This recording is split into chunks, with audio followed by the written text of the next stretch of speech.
Bilasizlarmi, oldin uylar tor edi. Tandir, o'choq bor edi. Lekin shu tor uylarda hamma baxtiyor edi. O'lsa nomus or uchun o'lar edi yigitlar.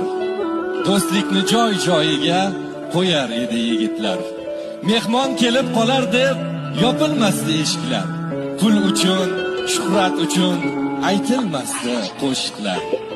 Qarzdor yonidan atay o'tmas edi qarz bergan. Talabadan kaltak yeb bosh egmasdi dars bergan. Ota-ona oldida bola erkalamasdik.